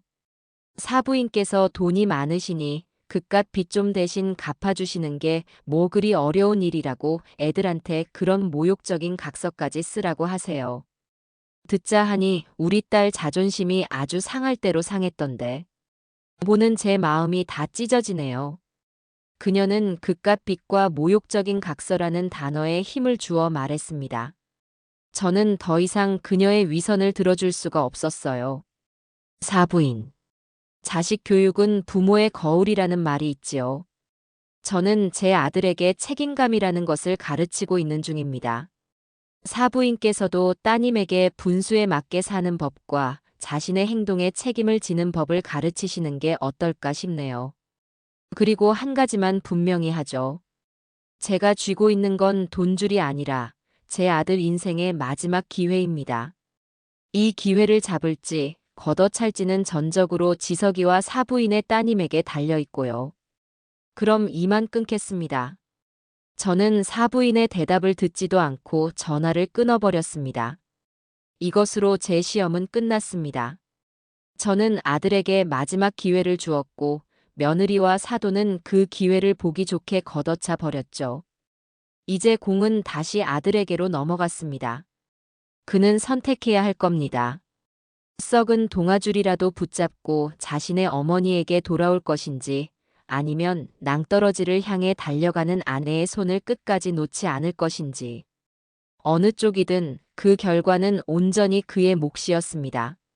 제가 내민 재활 프로그램 계약서가 며느리에 의해 갈기갈기 찢겨 나간 이후 아들 내외의 집에는 살얼음판 같은 침묵이 흘렀습니다. 아들 지석이는 더 이상 제게 전화를 걸어 넋두리를 하거나 해결책을 묻지 않았어요. 아마도 저와 아내 사이에서 혹은 자신의 나약함과 현실 사이에서 어떤 결단도 내리지 못한 채 영혼 없는 하루하루를 그저 버텨내고 있었을 겁니다. 저는 그런 아들에게 굳이 연락하지 않았습니다. 이제는 그가 스스로 선택하고 일어서야 할 때였으니까요. 그를 향한 제 마지막 배려는 그가 스스로 생각할 시간을 주는 것, 즉 침묵이었습니다. 저는 제 일상에 더욱 몰두했어요. 도예 교실에 흙은 거짓말을 하지 않았고 서연 씨와의 수다는 언제나 유쾌했으며 혼자만의 시간은 오롯이 저를 위한 평화로 채워졌습니다. 하지만 잔잔한 수면 아래에서 거대한 악어가 조용히 입을 벌리고 있음을 저는 미처 알지 못했습니다. 보이지 않는 곳에서 고미정은 그녀 인생 최악이자 마지막 도박을 준비하고 있었죠. 패배를 모르는, 아니 인정하지 못하는 고미정에게 저의 제안은 참을 수 없는 굴욕이자 모욕이었을 겁니다. 그녀의 뒤틀린 자존심은 시어머니의 도움 따위는 필요 없다는 것을, 나는 내 힘으로 얼마든지 재기할 수 있다는 것을 증명해야만 직성이 풀렸을 테지요. 물론 그녀가 생각하는 재기란 허리띠를 졸라매고 빚을 갚아나가는 성실한 삶이 아니었습니다. 이전보다 더욱 화려하고 보란듯이 살아감으로써 저와 세상을 향해 자신의 건재함을 과시하는 것이었죠. 하지만 모든 은행과 카드사로부터 외면당한 그녀에게 남은 길은 하나뿐이었습니다. 바로 가장 어둡고 위험한 길, 사채의 세계였습니다. 어느 날 오후 저는 서연 씨와 함께 인사동의 한 찻집에서 여유로운 시간을 보내고 있었습니다. 그때 휴대폰이 짧게 울렸고 며느리에게서 온 문자 한 통이 도착해 있었죠. 어머니, 곧 후회하게 되실 거예요. 어머니가 틀렸다는 걸 제가 증명해 보일게요. 의미를 알 수 없는 그 문장에서 저는 섬뜩한 결기를 느꼈지만 그저 그녀의 유치한 허세련이 하고 넘겼습니다. 하지만 그것은 그녀가 돌아올 수 없는 강을 건너기 직전에 보낸 일종의 선전포고였습니다. 그로부터 며칠 뒤 비극은 현실이 되었습니다. 늦은 밤 현관문 초인종이 비명처럼 울렸고 인터폰 화면에는 공포에 질린 아들의 얼굴이 비치고 있었죠.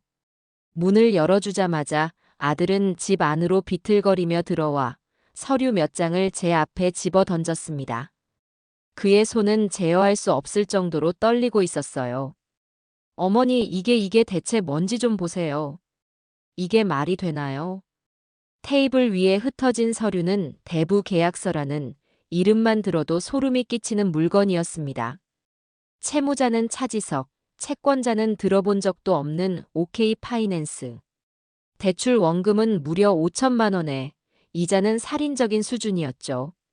계약서 하단에는 제 아들의 이름 석자와 함께 그의 인감 도장이 선명하게 찍혀 있었습니다. 나는 이런 걸 쓴 적이 없다. 이게 대체 어떻게 된 일이냐? 이 도장은 또 뭐고? 미정이가 고미정이 그랬어요. 안방 서랍에 있던 제 인감 도장이랑 신분증을 몰래 훔쳐서 제 이름으로 사채를 썼어요, 어머니. 제가 사기꾼의 범죄자가 됐다고요. 아들의 목소리는 완전히 무너져 있었습니다. 저는 순간 눈앞이 아찔해지며 현기증이 났습니다. 분수에 넘치는 소비와 배우자의 명의를 도용해 사문서를 위조하고 사채에 손을 대는 것은 완전히 다른 차원의 문제였습니다. 이것은 돌이킬 수 없는 범죄였죠. 그럼 그 큰 돈은 다 어디에 썼다고 하더냐? 설마 그 돈으로 기존의 빚이라도 갚은 것이냐? 제 희망 섞인 질문에 지석이는 실성한 사람처럼 허탈하게 웃으며 고개를 저었습니다. 그의 대답은 제 가슴에 더 큰 절망의 못을 박았죠. 어머니, 그 돈으로 뭘 했는지 아세요? 우리 민준이를 3주짜리 캐나다 단기 어학연수 캠프에 보냈어요. 등록금이 2천만 원이 넘는데요. 그리고 남은 돈으로는 그동안 자기가 사고 싶었던 명품 가방이랑 새로 나온 외제 구두랑 백화점 VVIP 라운지에서 옷 사는데 다 썼대요.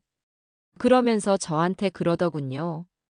이게 내 수준이고 민준이가 누려야 할 수준이라고. 당신 엄마는 이걸 이해 못했지만 나는 내 힘으로 이걸 해냈다고. 이게 사람이 할 짓입니까? 저는 할 말을 완전히 잃었습니다. 벼랑 끝에 몰린 쥐가 고양이를 무는 격이라고 하기에는 그녀의 행동은 너무나도 어리석고 파괴적이었습니다. 그녀는 자신과 가족을 구렁텅이에서 건져내는 대신 더 깊은 나락으로 스스로 걸어 들어간 것이었죠. 이 모든 사실은 오늘 오후 험상궂은 사내 2명이 집으로 들이닥치면서 밝혀졌다고 합니다. 자신들을 OK 파이낸스 직원이라고 소개한 그들은 차지석 씨, 이자가 딱 이틀 밀렸는데 우리 쪽 큐가 어떤지 한번 겪어볼래? 라며 노골적인 협박을 가했다고 해요.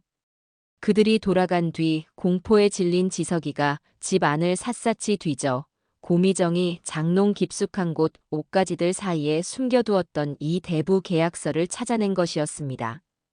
계약서 채무자 서명란에 적힌 자신의 필체를 어설프게 흉내낸 위조 서명을 보는 순간 지석이의 마음속에 티끌만큼이라도 남아있었을지 모를 마지막 미련과 연민이 산산조각 났을 겁니다. 그것은 아내의 배신을 넘어 자신의 인생 자체를 담보로 한 범죄 행각의 증거였으니까요.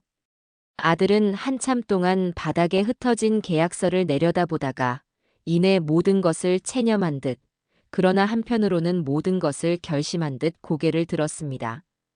그의 눈은 더 이상 과거처럼 흔들리거나 저의 눈치를 살피지 않았어요. 그곳에는 모든 것을 잃은 자의 공허함과 동시에 모든 것을 끝내려는 자의 차가운 결의만이 이글거리고 있었죠. 어머니, 저 이혼하겠습니다. 그것은 저에게 허락이나 동의를 구하는 말이 아니었습니다.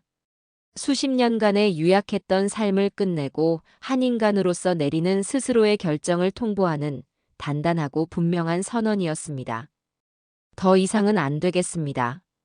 저 여자는 제 아내가 아니었고 민준이의 엄마도 아니었어요. 제 인생을 좀먹고 제 아들의 영혼을 담보로 자신의 욕망을 채우려 한 기생충이었을 뿐입니다. 제 이름으로 범죄까지 저지른 사람과 단 하루도, 아니 단 1시간도 더는 같은 하늘 아래에서 살고 싶지 않습니다. 민준이에게도 저런 엄마는 없는 편이 훨씬 낫습니다. 저는 아들의 얼굴을 가만히 바라보았습니다. 40평생 처음으로 제 아들이 누군가의 남편이나 아들이 아닌 차지석이라는 독립된 인격체로서 자신의 의지로 무언가를 결정하는 순간이었습니다. 그 첫 결정이 이혼이라는 사실이 가슴 시리도록 아팠지만 한편으로는 이제라도 아들이 어른이 되었다는 생각에 역설적인 안도감이 들기도 했죠. 그래, 너의 인생이다. 충분히 생각하고 신중하게 결정한 것이라 믿는다. 나는 너의 결정을 존중하겠다. 지석이는 그날 밤 저희 집에서 머물지 않았습니다. 그는 지갑에 남은 몇만 원을 털어 근처의 허름한 비즈니스 호텔에 방을 잡겠다며 등을 돌렸습니다. 무너진 현실 속에서도 제게 다시 의탁하는 대신 스스로의 두 발로 서려는 처절한 첫걸음이었죠. 저는 그 멀어지는 뒷모습을 보며 비로소 제 아들이 돌아올 수 없는 강을 건넜음을 직감했습니다. 그와 며느리의 관계는 이제 세상의 그 어떤 것도 되돌릴 수 없는 완벽한 파국을 맞이한 것이었습니다. 아들이 이혼 소송을 준비하며 집을 나간 뒤 고미정의 세계는 예측했던 것보다 훨씬 더 빠르고 처참하게 무너져 내리기 시작했습니다. 지석이라는 마지막 바람막이가 사라지자 합법을 가장한 사채업자들의 압박은 날개를 단 듯 거세졌죠.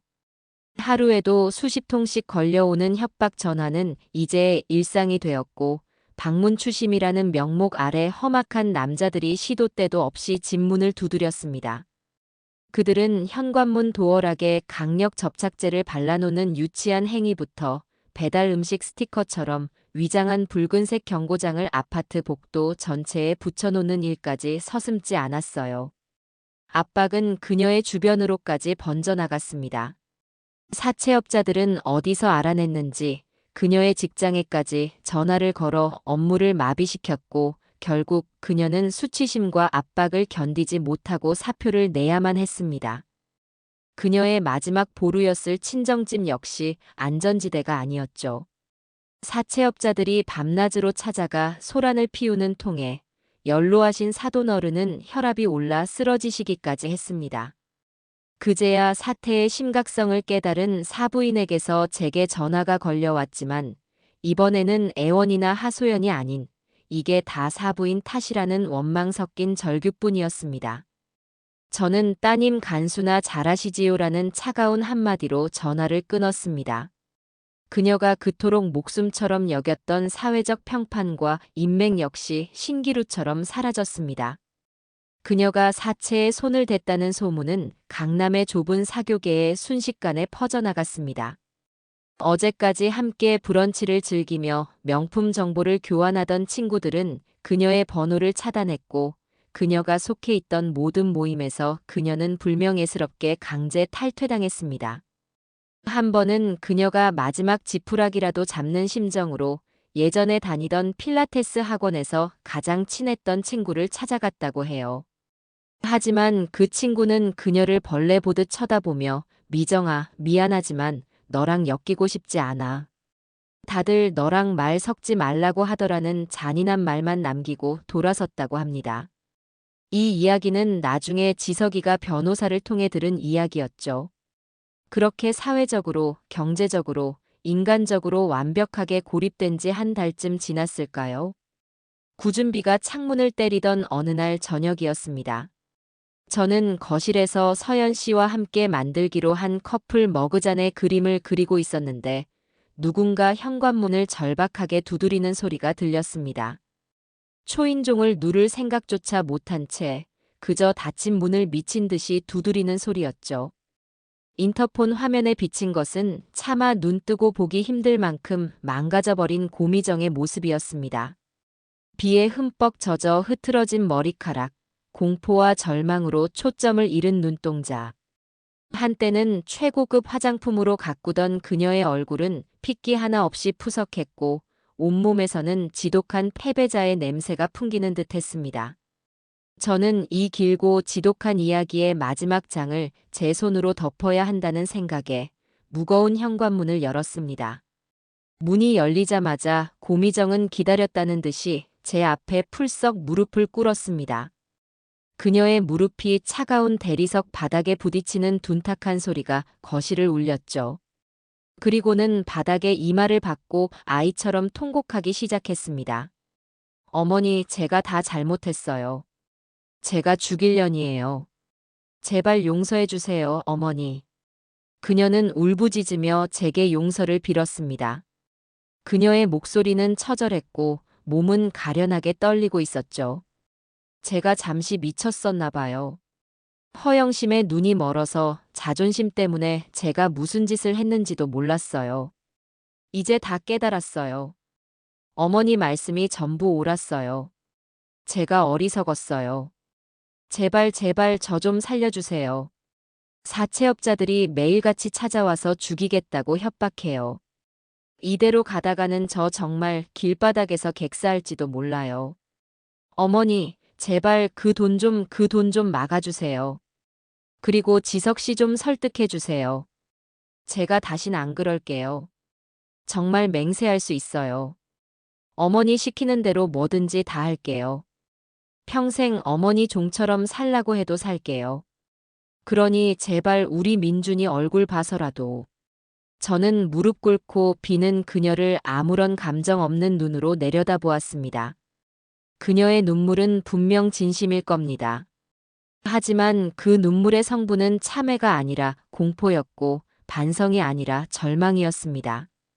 그녀는 여전히 변하지 않았습니다. 이 와중에도 그녀는 자신의 문제를 해결할 방법을 찾는 대신 저라는 구원자에게 매달려 모든 것을 해결해달라고 구걸하고 있었으니까요. 저는 아주 오랫동안 침묵을 지키다 조용히 입을 열었습니다. 제 목소리는 저 자신도 놀랄 만큼 차갑고 메마른 소리를 냈습니다. 일어나거라. 너의 그 더러운 눈물이 내 집 현관을 더럽히는 걸 더는 보고 싶지 않구나. 제 말에 그녀의 울음소리가 잠시 잦아들었습니다. 그녀는 고개를 들어 믿을 수 없다는 표정으로 저를 바라보았죠. 저는 그녀의 흔들리는 눈동자를 피하지 않고 그녀의 영혼을 꿰뚫는 듯한 시선으로 말을 이어갔습니다. 너는 아직도 너가 뭘 잘못했는지 모르는구나. 너의 잘못은 사채를 쓴 게 아니야. 너의 잘못은 명품을 밝힌 것도 아니고. 너의 가장 큰 잘못은 너의 인생에 단 한 번도 책임이라는 것을 져본 적이 없다는 것이다. 언제나 남 탓, 환경 탓. 그리고 모든 문제의 해결책은 너의 부모나 나나 너의 남편의 지갑에 있다고 믿었지. 안 그러니? 고미정은 아무 대답도 하지 못했습니다. 제 말이 그녀의 폐부를 정확히 찔렀기 때문이겠죠. 너는 나에게 가족이 되어달라고 비는 게 아니야. 너의 부도를 막아달라고, 너의 구원투수가 되어달라고 비는 거지. 처음부터 너는 시어머니가 필요했던 게 아니었어. 너는 그저 든든한 돈줄, 너의 허영심을 채워줄 은행이 필요했을 뿐이지. 저는 마지막 말을 뱉기 위해 숨을 골랐습니다. 이제 그만 돌아가거라. 그리고 똑똑히 들어도 너의 그 은행은 이제 영원히 문을 닫았다. 너의 빚은 너가 저지른 일이니 너가 책임지고 너의 이혼 문제는 너와 내 아들, 두 사람이 법정에서 해결해. 더 이상 나를 찾아오지 마라. 이곳은 너처럼 책임감 없는 인간이 발 디딜 곳이 아니다. 저는 그녀가 무어라 더 말하려는 것을 무시하고 등 뒤로 육중한 현관문을 닫았습니다. 문 하나를 사이에 두고 그녀의 절규와 같은 울음소리가 한참 동안이나 이어지다가 이내 빗소리에 섞여 사라졌습니다. 저는 그 자리에 한참을 서 있었습니다. 조금의 연민도 동정도 느껴지지 않았습니다.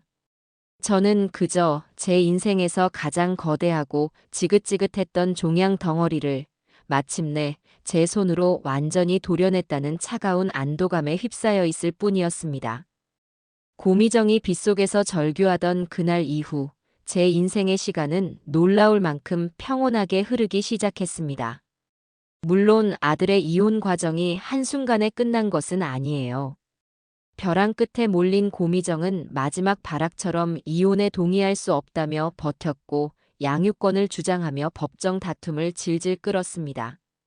그녀는 변호사를 고용해 제가 아들을 뒤에서 조종하고 모자 관계를 이간질했다는 식의 터무니없는 주장을 펼치기도 했죠.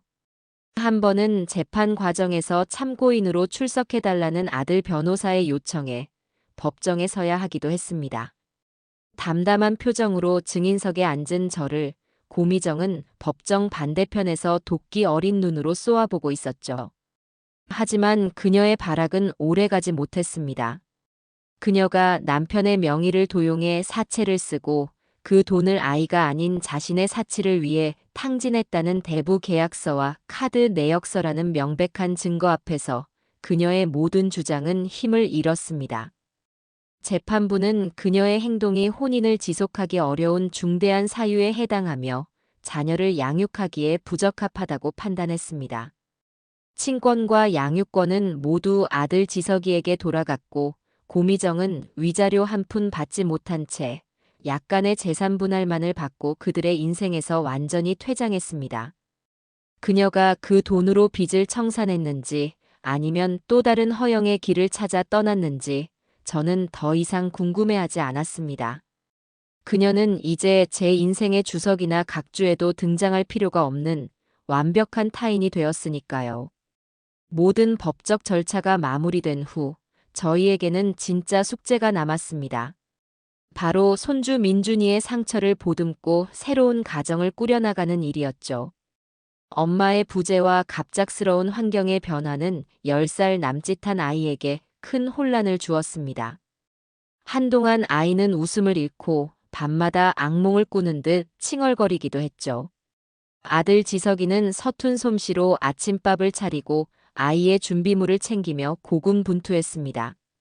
저는 아들의 독립을 존중하며 한 걸음 물러서서 지켜보되 그가 도움을 청할 때는 기꺼이 손을 내밀어 주었습니다. 주말마다 저희 집에 온 아들과 손주를 위해 영양가 높은 음식을 해먹이고 지석이에게는 밑반찬을 잔뜩 싸주며 그가 아버지로서의 역할에만 집중할 수 있도록 도왔습니다. 가장 중요했던 것은 민준이와의 소통이었습니다. 저희는 더 이상 아이에게 무언가를 강요하거나 어른들의 기준으로 아이를 판단하지 않기로 약속했습니다. 대신 아이의 목소리에 귀를 기울였죠. 어느 화창한 주말 오후 저희 셋은 공원 벤치에 나란히 앉아 아이스크림을 먹으며 진솔한 대화를 나누었습니다. 지석이는 아이의 눈높이에 맞춰 몸을 낮추고 엄마와 아빠가 각자의 길을 가게 되었지만 민준이를 사랑하는 마음은 세상 그 무엇과도 바꿀 수 없다고 아빠와 할머니가 언제나 너의 든든한 편이 되어줄 것이라고 몇 번이고 다정하게 이야기해 주었습니다. 저는 아이에게 물었어요. 민준아, 이제 엄마가 하라고 했던 어려운 공부 말고 우리 민준이가 진짜로 하고 싶은 게 뭐야? 무엇이든 괜찮아. 할머니랑 아빠가 우리 민준이가 하고 싶은 거 뭐든지 응원해 줄게. 아이는 한참을 망설이다. 아주 작은 목소리로, 하지만 분명한 눈빛으로 대답했습니다. 저 축구요. 저 축구 선수가 되고 싶어요. 그리고 친구들이랑 같이 로봇 만드는 것도 계속하고 싶어요. 아이의 눈이 아주 오랜만에 제가 기억하는 그 어떤 순간보다도 밝게 반짝였습니다. 그토록 가고 싶다던 미국 유학, 영재 교육 같은 단어는 아이의 입에서 더 이상 나오지 않았죠. 그것은 아이의 꿈이 아니라 엄마의 욕심이 씌운 무거운 굴레였으니까요. 그날 이후 민준이의 삶은 180도 달라졌습니다. 주말 아침이면 영어 학원 대신 축구 유니폼을 입고 운동장으로 향했고 평일 저녁에는 코딩 학원에서 친구들과 머리를 맞대고 로봇을 조립하며 웃음꽃을 피웠습니다. 아이의 얼굴에는 그늘이 걷히고 건강한 웃음이 되찾아왔으며 성격도 훨씬 씩씩하고 밝아졌죠. 억지로 강요된 길이 아닌 스스로 선택한 길을 걷는 아이가 얼마나 행복하고 단단하게 성장하는지를 저는 민준이를 통해 매일같이 배우고 있었습니다. 시간은 흘러 모든 상처가 옅어지고 새로운 일상이 자리 잡은 2년 뒤의 어느 가을날이었습니다. 저는 지역 유소년 축구 대회가 열리는 경기장의 관중석에 앉아 있었습니다. 제 옆에는 샌드위치와 과일을 잔뜩 싸온 아들 지석이가, 그리고 그 옆에는 제 도의 친구인 서연 씨와 다른 친구들이 함께 앉아 있었죠. 그들은 이제 민준이의 경기가 있는 날이면 당연하다는 듯 함께 와서 응원해주는 저의 새로운 가족이 되어 있었습니다. 파이팅, 차민준. 이라고 적힌 플래카드를 흔들며 목청껏 소리 지르는 저희의 모습은 여느 극성스러운 학부모들과 다를 바 없었죠. 골. 할머니, 저 골 넣었어요. 결승골을 터뜨린 민준이가 저희가 앉은 관중석을 향해 달려오며 손을 흔들었습니다. 그라운드를 힘차게 누비는 아이의 얼굴은 햇살 아래 눈부시게 빛나고 있었죠. 저는 터져나오는 눈물을 애써 참으며 아이에게 손을 흔들어 주었습니다.